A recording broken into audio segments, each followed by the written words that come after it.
Hello everyone, welcome back to Easy Tricks app channel. Today I'll show you how to post a thread on Threads. If you are using Threads app, and just like Twitter you want to tweet something, in the Threads app it's called Thread. In this video, I'll be showing some easy and simple steps to do so.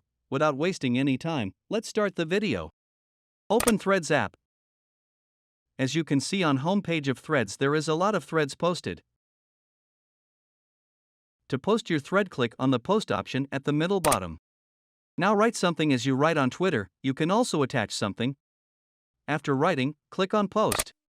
Congratulations, you have successfully posted your first thread on Threads. To view this, simply click on view or go to your profile. So, these were some simple and easy steps to post your thread on Threads. I hope you are enjoying this. We have started a new Threads app tutorial series. You can discover more topics on our channel. I hope this video was useful for you. If you like videos, please share with others and don't forget to like and subscribe.